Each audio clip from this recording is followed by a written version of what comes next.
Good morning, everyone. Jan Miles, captain of the Pride of Baltimore 2, with Chief Mate Jeff Crosby behind the camera on this Saturday, August the 8th. Welcome aboard. Good morning, everyone.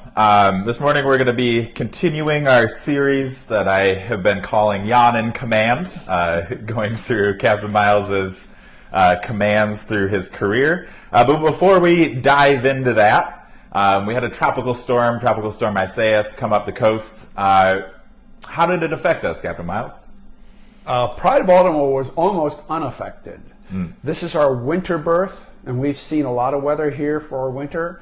As it measures up to the scales of our winter experiences, it was a pretty moderate experience.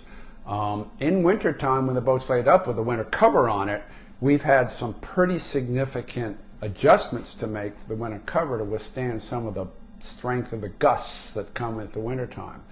So the gusts that we saw during our tropical was half that or less. So the ship itself was unaffected, more or less. The region is a different matter. Eastern Shore had a number of tornadoes. At home in my place, we had a number of flickering power situations, but we fortunately didn't have a power outage. There was a lot of rain, a lot of gustiness, but nothing sustained. So on the western shore of Chesapeake Bay, it was pretty moderate. As hurricanes go.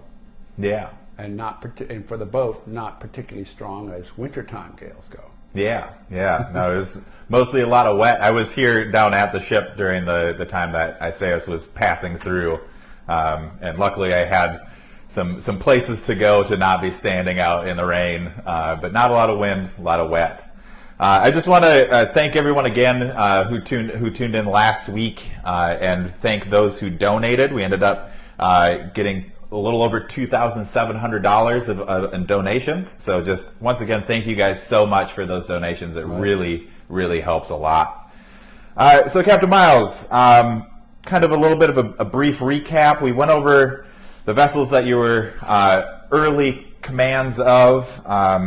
So we have the Rachel and Ebenezer. We had, what are the other two? We have the three. We had the Sloop Clearwater. Yep, Sloop Clearwater. Bowditch, the Nathaniel Bowditch, and the Harvey Gamage, and then back to the Ebenezer.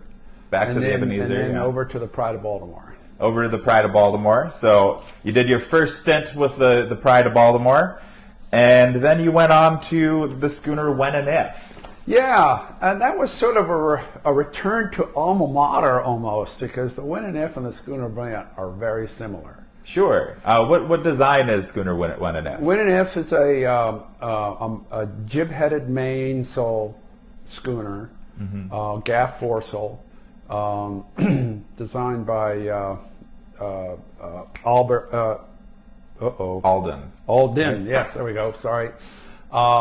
Brilliant was, suddenly having a word-finding trouble.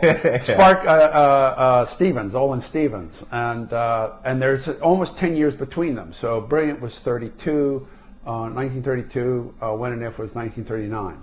And very similar, only about 12 inches difference in deck length. Oh, wow, yeah, that's pretty similar. The hull forms were very, very similar. Both purpose designed to go around the world cruising, with one being the Brilliant stipulated to be able to be extra strong, be able to do a pitch pull or a capsize, and come up with the lower rig. She had a topmaster design, and if not the rig, all the deck fittings. So she was particularly well built. When and If was nicely built in Maine, very classic, but not with that stipulation. She had a boomkin arrangement for her backstay, whereas Brilliant had always been a gaffer up until the time I came aboard, when she was in Marconi, Maine. So there was just plain the same thing. It was like an alma mater. And so it was a great demonstration of having so much familiarity with the type that except for knowing the specific tricks of the ship itself, everything else was just as it had been when I was made aboard the Brilliant. Now, I never was a skipper of Brilliant, so there was a transition there. But what was interesting, the most interesting aspect of my experience of the When and If was reflecting on how hard work it was to be made of the Brilliant, and how single-handedly I was able to handle the When and If. That's a really interesting contrast. And it's still a puzzle in a reflective way for me to realize that experience. That was a physical, visceral experience. Yeah. This is so simple. So why was it so hard when I was on the Brilliant? Yeah. I mean, hours were different in the sense that as a mate, you're always picking up after the day's activities. In the case of the skipper, I had a mate, so it was a little bit shared. But it doesn't explain the sense of my physical reaction to the boat. Because I'd go forward on the When and If, and I would do things with somebody else at the helm, which was my role as mate aboard Brilliant. So what was the difference? And I still don't have a clear idea of it, except that the time on the Ebenezer, particularly the Pride of Baltimore, that was a lot of labor. Sure. Notwithstanding the role as captain, it was a very physical job being on the Pride. So I suspected it was just the lighter weight. You're dealing with less weight, and that my learning curve or my developmental curve in the case of the Brilliant, I'm just at the end of a series of orders and a sense of responsibilities that are not my own but dictated by others, which is okay, that's the way it works. And maybe there's a transition where now I'm inspired by my own energy, my own considerations. But the workload was so little. By contrast, as mate of the Brilliant versus skipper of the When and If, I still marvel at that aha moment. How did this get to be so easy? It was so hard back then. Such a struggle on basically the same boat. Yeah. So I'm still puzzled about that. But it also, in longer reflection, it's another example of the confidence factor that comes with one position as a skipper. Where does that confidence come from? And I think there are three challenges that skippers have. There's the business of just plain sailing. There's the business of responding to the company that owns the boat with regards to the mission. So you're looking at managing or overseeing that the mission is fulfilled. And then there's the business of what is leadership. And I was not challenged by how to sail a boat. Yeah. I wasn't even when I was aboard the Brilliant as a mate because of my experiences as a hand with regards to yacht delivery. During my high school years, Dad had a couple of 20 and 21 footers that were sailboats. One was a high flyer kind of skimming dish called a mobjack, which is the same hull form as a thistle, same rig, so those things could plane. So you're really dancing around with those. The other one was a displacement boat, a Herreshoff line form built by Cape Cod Shipbuilding called a Goldeneye. So it was a fiberglass boat, self-bailing cockpit, but it didn't have an engine.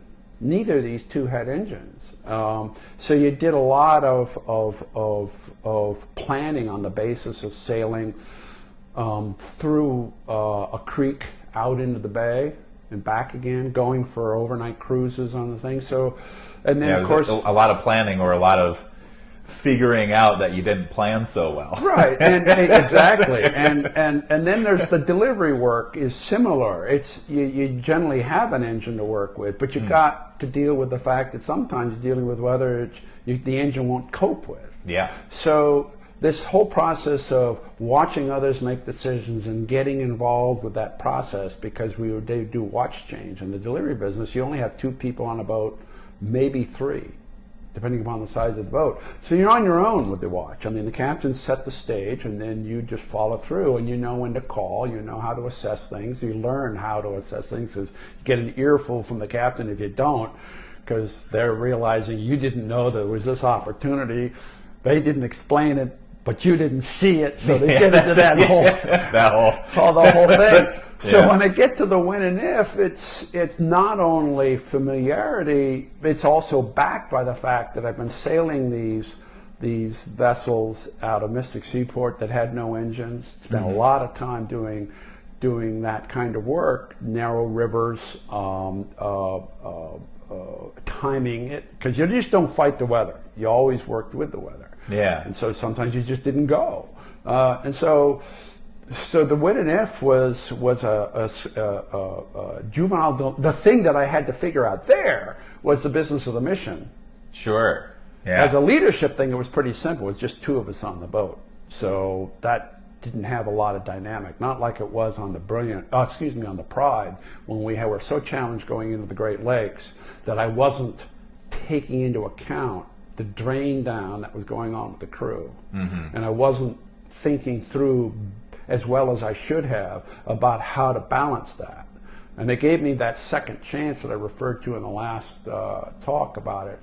So with the when and if, it wasn't a challenge. We worked it out between us. When you have a lot of folks that you're responsible for, it's not quite so simple, and you have to think it through a bit. So with the when and if, sailing, it was like muscle memory. You could do it blindfolded. It was really, really straightforward. The balance of the boat, the trim of the boat, what you expected to be able to do when you went to weather or broad reaching or downwind running. So that was dead simple. But learning disability kids, that was a study in listening to others as to what you had to be wary of. And one of the key lessons there was told to me by the previous earlier captain was, if you give them a string of things to do, 2 or 3 things, they'll either remember the first thing or they'll remember the last thing, but they nothing won't in the middle. And he explained that he had one experience where they said, we're getting ready to go to the anchor. We're going to take this sail, and then we're going to round up, and then we're going to drop the anchor, and then the anchor went over the side. It's dropped. So that was a fun campaign with that boat for that summer, because we mixed it between doing it with kids in the summertime and doing it with adults. Okay. We chartered the boat. They did their own cooking. We weren't responsible for the cooking, the mate and I, but we were involved with having them have a great time. And so we did several trips up into Maine from Massachusetts, where she was based out of the North Shore of the Boston area, Manchester, and got up into Maine. There was a gap of a week that had nothing going on, so I actually had my sister and my dad join me. We wandered around the Penobscot Bay area, sailing around, and knowing and being known by the schooner fleet up there. That's another group that does a lot of non-engine operations. And it's an esprit de corps thing with them up there. And watching them do that on a much more closer basis, it was a lot of fun to see how daring they could get, because they knew their boat, they knew their water, and they knew the weather pattern. And they would try to outdo each other on a regular basis. And there's also that competition. Boat side by side. And it was fun to be the fly on the wall. Okay, so, well, continue to know your boat. I'm not so sure that was so smart, but but other than that, it's all very great stuff, because they know their boats and they also know each other. So that helps play with the close order stuff. They can do things because they know each other so well. They don't have to talk about it, because they just know what the nature is over time. You sail week after week after week, summer after summer after summer for 20 years or 10 years. You start to pick up on, you're well knowing it's what their tendencies are. And it doesn't mean they don't talk. Sometimes they will say, I got to do this because I got a clunky boat. Victory Chimes is just that maneuverable.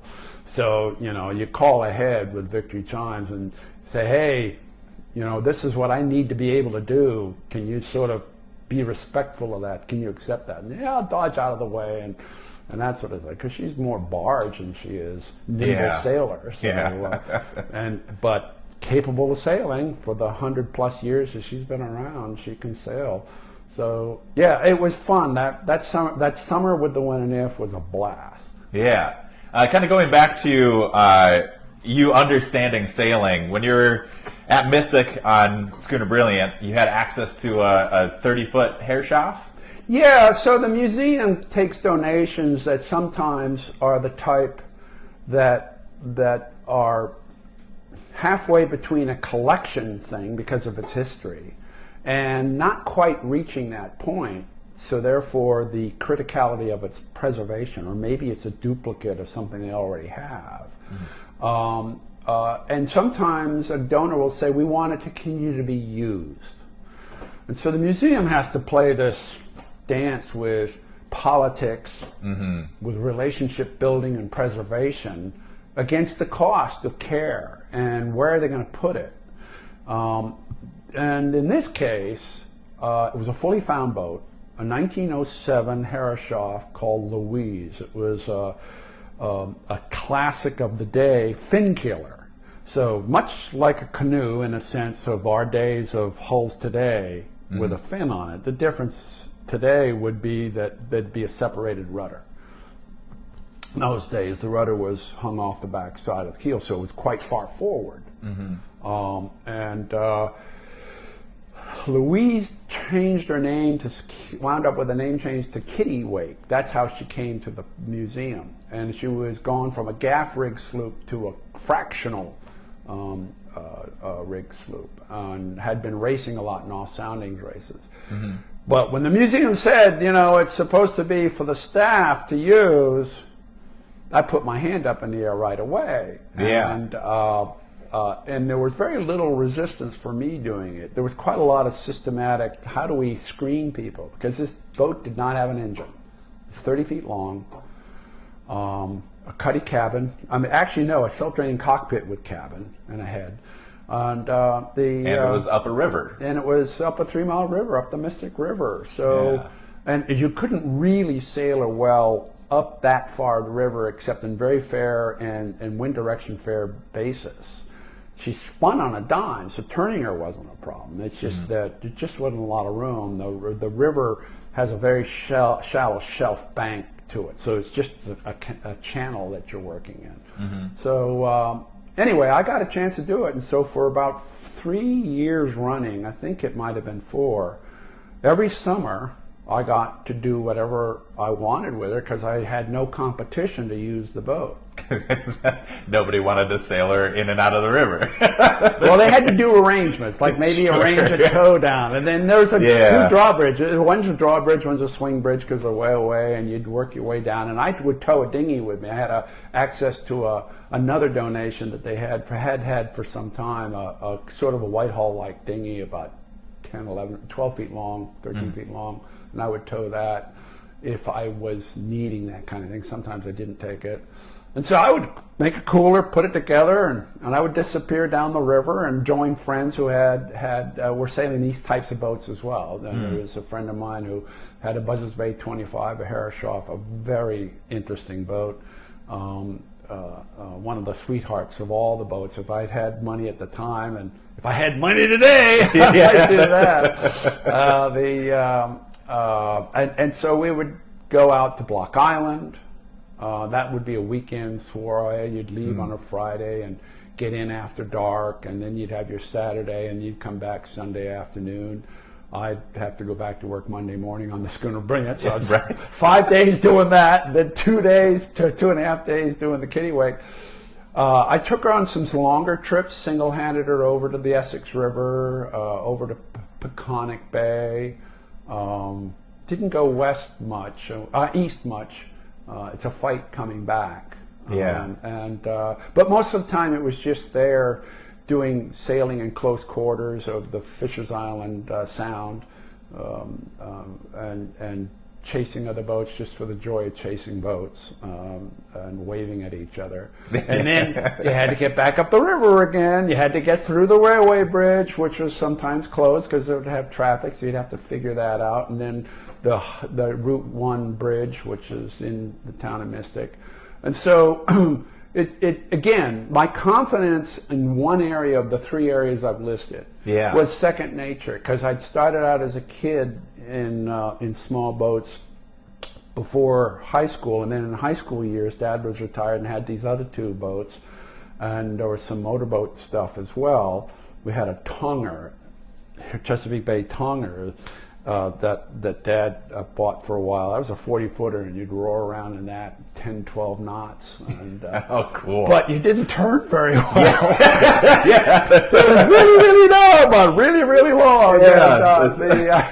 And very shallow, 4.5. It had no drag to it. So the accumulation of all that meant that when I came to my first jobs as a mate, it was the sailing was never a mystery. Yeah. In the sense of what you expected.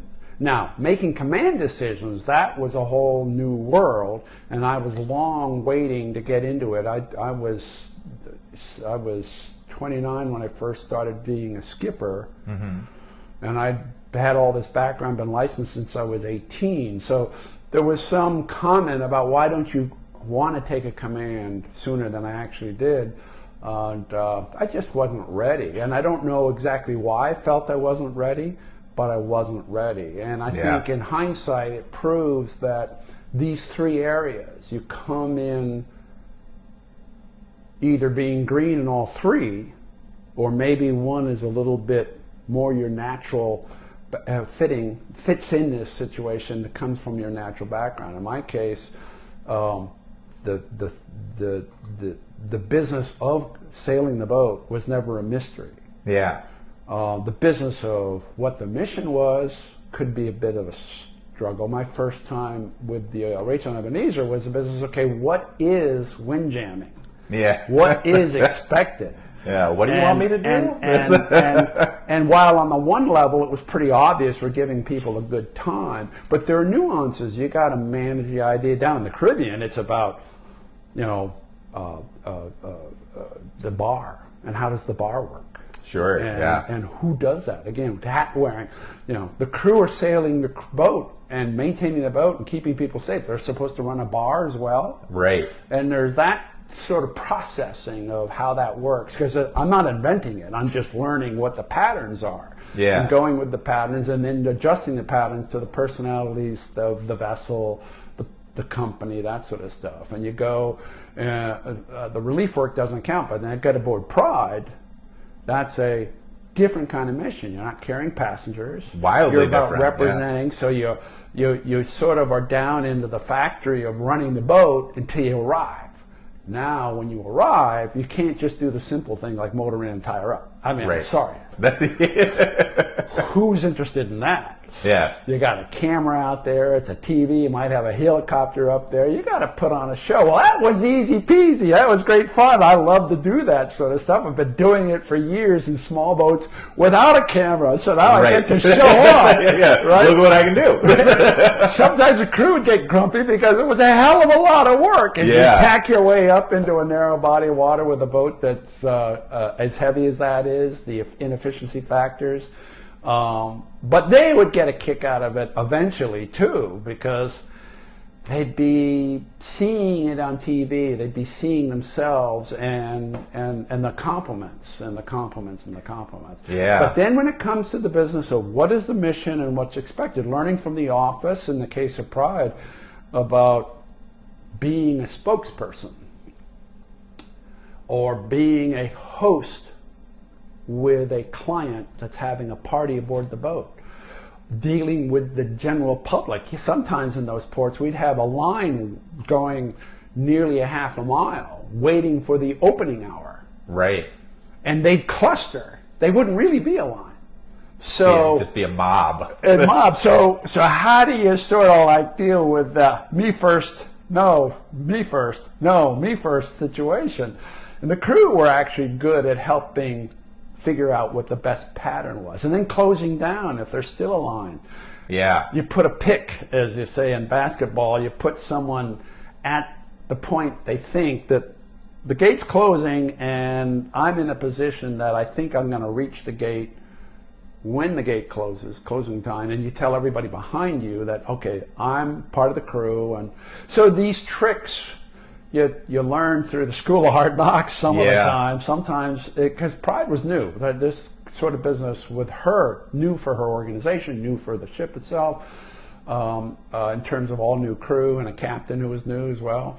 So there's that business of what are you learning and how does it go to the next program and the next program. So I think that in general there are these three categories, and if you're somewhat new to all three, and you're going to be distracted by the responsibility to all three, all at the same time. Me, I could get rid of one. I only had two concerns. Yeah. And that was getting the job done for the company and finding out if I can do it without pissing the whole crew off. That's somewhat important. Very important. Yeah. And so I would say that in my career, those are the things where I would go hit a brick wall with my stupidity or my lack of understanding, and then notch it on your belt of oops, and then go, when you meet it again, you can start to see it coming over the horizon, and you can navigate around it and work with it without getting into trouble again. And so I think in today's world, most of our people who get into the traditional ships, they're facing these three categories at one point or another all the time until they develop a lot of skill in one area, and then they can drop it down to two categories. In education, the business of the mission, that's usually the quickest one. If you're starting, it seems in this today of a developed community, it seems that the mission part is what they grab. The easier of the three to get down. Particularly when they're starting without a lot of young age skill experience, developing the muscle memory, having no mysteries about why it works the way it works. And so so for me, the part that's the most romantic was easy peasy. It's just I didn't even think about it. Yeah, other very much second nature. It was second nature. The muscle memory was there. Everything else had to be thought through. And I think that it can be a bit of a challenge with others that don't have that background. And it's never going to be changed. There's no formula for fixing this. This is just reality. When did you get started? At the age of 23, I got started. Well, in my case, it was as an infant, so to speak. So that doesn't mean they can't develop the skills. It just takes the same amount of time. So by the time they're 20 years into the business, at least 10, it starts to become second nature on the sailing side. But it takes all that time because book learning, sure. But in the end, it gives you the concept, but not the muscle memory. You got to develop the skill. It's a skill. Yeah. And skill takes time. It's like tools in the carpentry world or any other kind of world. Yes, you can read about it. Yes, you can go to class about it. You can get a little demonstration. But in the end, your ability, your facility with it is going to be accumulated time, doing, and doing again. And all the variations that go with each doing is different than the previous doing. And until you develop a heck of a long time with it, you're never going to get to that point where it becomes sort of like, I know how to figure this out. Yeah. Well, and that confidence and also just ease, that's and so, nothing to be shrugged at. Yeah, exactly. Yeah. Exactly. So after 1NF, you went to Appledore. And there's a bunch of different Appledores, and you just went to Appledore. Right? Yeah. I can't. I'm embarrassed to say I can't remember which Appledore. They're all the same. I think it's Appledore 2. Okay. Yeah. That had changed hands. Appledores are famous because of going around the world. Okay. They were hand built by the fella who did it, and his family went cruising around the world. And they'd go around South America. They wouldn't go through the Panama, and then they'd go on around. And it was a pretty incredible set of stories that they had for that. Yeah. The Appledore 2 became owned by a fellow who then wound doing summertime trade in the Peconic Island area near Greenport, Long Island. Had picked up a charter with the Long Island university system with a professor who had already been doing it for some years with the Harvey Gamage, which switched boats to the Appledore, whereby they take a semester of kids in one particular class, and with 2 or 3 other instructors, because it was a broad-based semester, but it was somewhat science-oriented, but still other classes. They would do a semester going up and down the East Coast. In the case of the fall, you're going down. And they needed a skipper, and I was first time, and they were having trouble finding a skipper, and I happened to be available. Again, you know, just right place, right time kind of thing. So I did that between the southern New England area and Florida by way of Bahamas and Haiti. And you're working in concert with a professor who is the key guy, and he's the program person. He's the one that works with the Long Island University system to set this up. And this is like 15 to 20 years old as a program already. So there was so they had their expectations, and you sort of had to fit into that. Yeah. But always with the business of they're not the sailors, you're the sailor.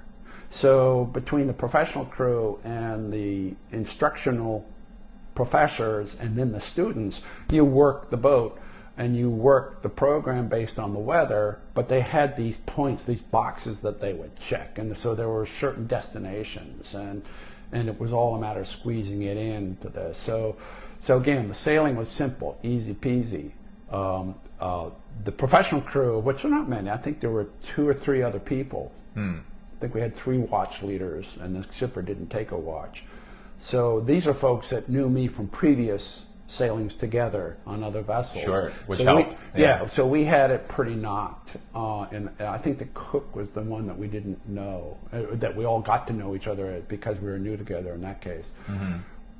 But, and so it was all about, okay, getting in gear with the senior professor to make sure we were getting it done.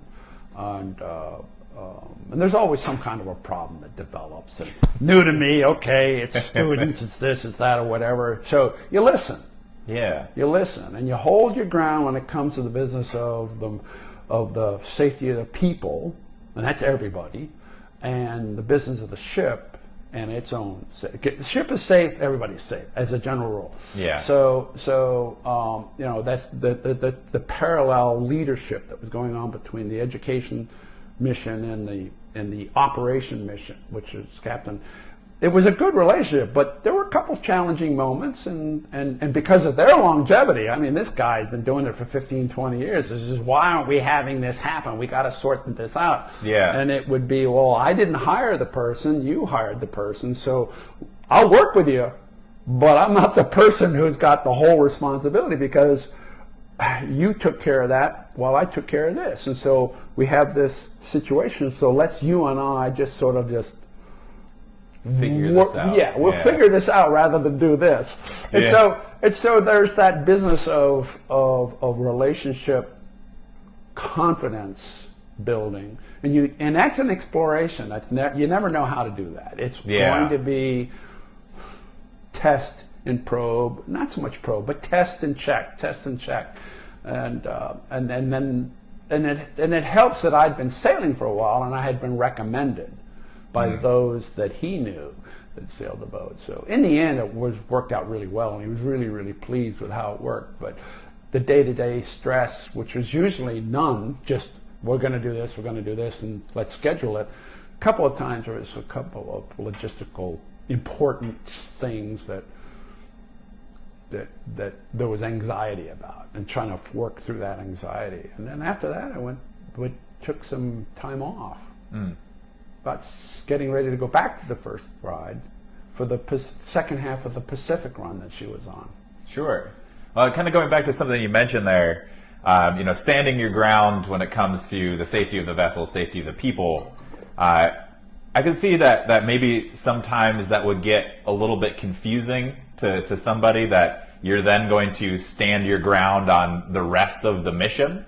Have you ever experienced that? Yeah, the thing that's really, really important about managing that, and this is a hindsight reflection rather than me understanding going into it, is it was fortunate I never gilded the lily.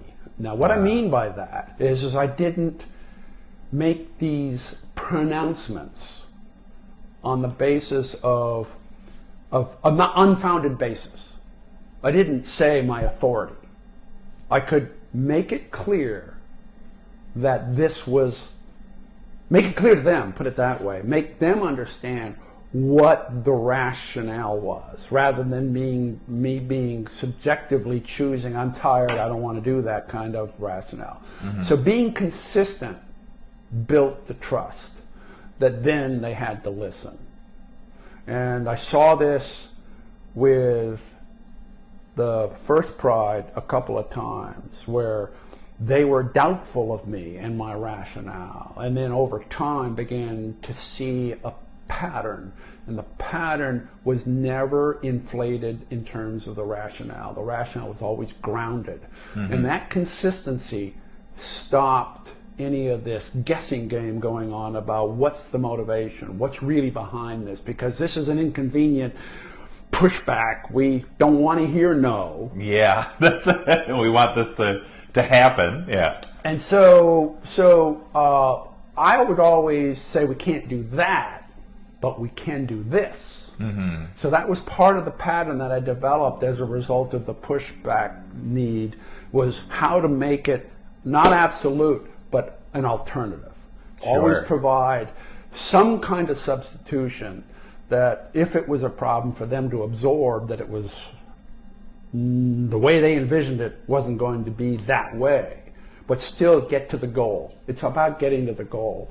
And so it was provide the story, the facts, but also provide adjustments that relate to the facts to get to the goal.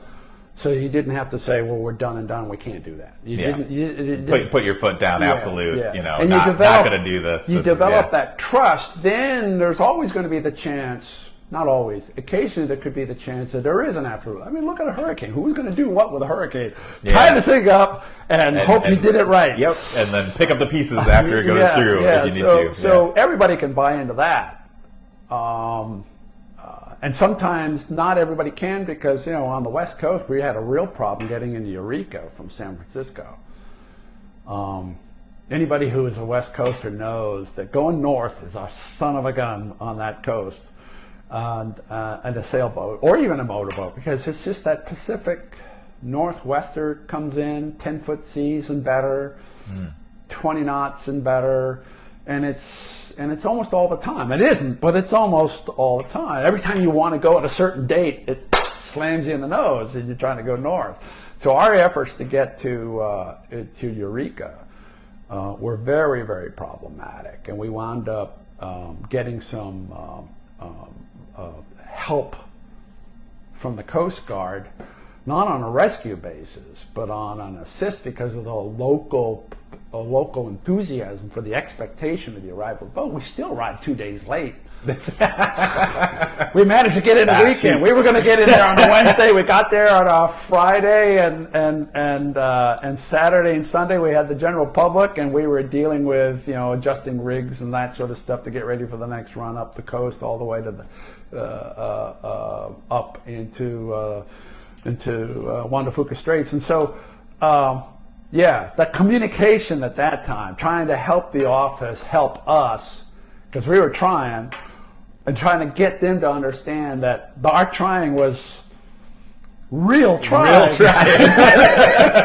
Yeah, it wasn't sitting back having a cocktail watching the wind go through. Yeah, wow. Yeah. So that's where the trust was developed, and we could get things done. And collaborate. And so I would say that being consistent and not being creative about the excuse or the rationale, we can't do that. And providing alternatives. Yeah. Think it with them rather than saying, hey. Yeah, nope, can't do that. Nope, can't do that either. Yeah. So you took a bit of a break, and then you went back to Pride for a Pacific voyage? Well, yeah, the Armin came back to the boat at the end of that summer that I got off, and Peter Boudreau had filled in. And that mission was to go to the West Coast, do a major West Coast campaign. A lot of corporations used the boat. The state and the city used the boat. and it was cut in half for the whole project. So Armin did the trip into the San Francisco Bay Area. I flew out in April to relieve him. And then I continued on up into the Pacific Northwest, which included Vancouver and Victoria, and then back down again and delivered her home. We got back in time for Thanksgiving, and laid the boat up. That was the first time the boat was laid up for the winter in her life, as I think of it now. And it was planned to do a fair amount of work to the road. The Armin had a plan to replace all the standing rigging. There was an effort to change the hinge, as it was called, on the deck of the Pride, the discontinuous length planking. Yeah, can you describe that a little bit more? Yeah. So there are two ways of plying in planks on a wooden boat of that style, and that is you spring it in, which is yacht lay, so it springs in along the curve of the beam, and then the ship lay is parallel of center line. Well, Pride was laid ship lay from the bow back to just after the main, and that's going through the deck, and then it was cut off, and then all the boards were made somewhat parallel to the stern length and done kind of yacht lay. Well, there was no extra special construction to deal with the discontinuity of tension. Those planks coming together. Stretch and tension. Yeah.